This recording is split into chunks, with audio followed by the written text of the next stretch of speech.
prophet of compassion was sent to put an end to the sorrow of a sad world. Each man, each destitute person, each sick person, each lonely person, and the elderly were worlds in themselves.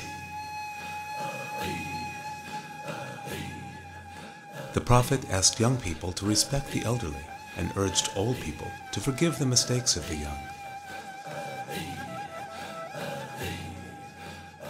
He once said that the angels would pray for one who spent the night with a sick person.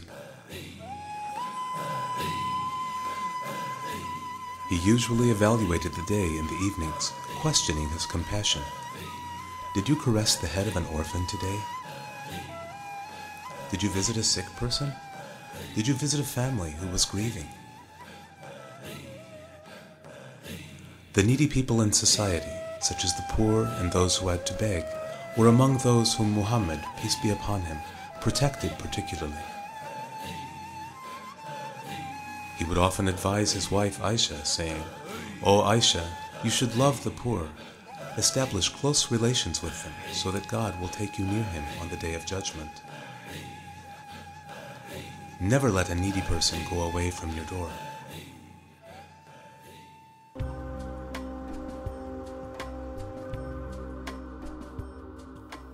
Sometimes, when the Prophet did not have anything to give to the needy, he would allow people to give money to the poor in his name, as a debt.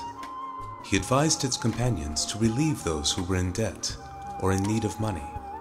He praised those who behaved this way and promised that God would save these compassionate people from their troubles on the day of judgment. He extended his compassion to his enemies and those who had waged war against him and been taken prisoners. He forgave a woman who had attempted to poison him.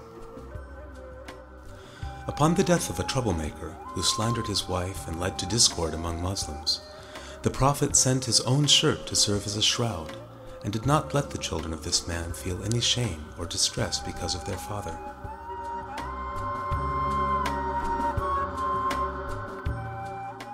When he conquered Mecca, he forgave the Meccans, just as the Prophet Joseph forgave his brothers who had betrayed him and those who exiled him from the city.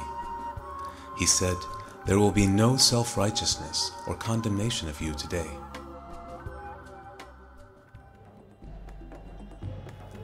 Since he was compassionate even to the worst of human beings, his compassion extended to the animal kingdom as well.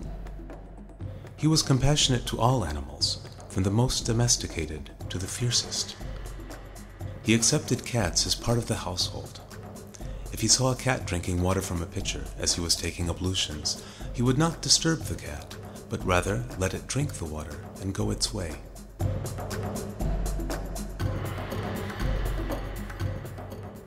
One day, the Prophet talked about the compassion of a sinful woman towards a thirsty dog. The woman saw a dog near a well. The dog was panting from thirst. She put her shoe inside the well, filled it with water, and gave it to the dog. God forgave all sins of this woman.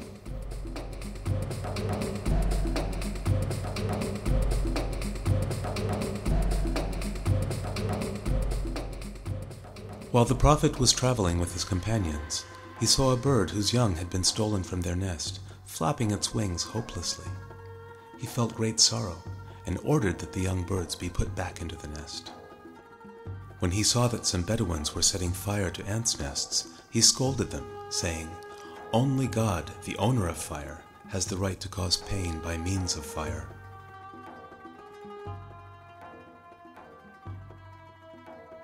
The examples of his compassion are innumerable. At this point, let us again hear what the Holy Quran, which contains the most beautiful of words, says. Bismillahir Rahmanir Rahim.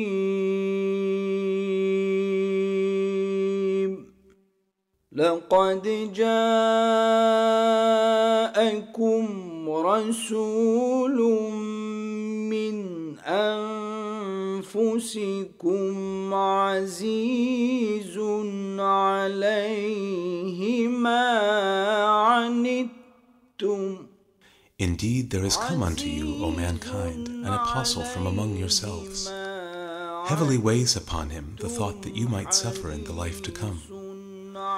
Full of concern for you is he, and full of compassion and mercy towards the believers.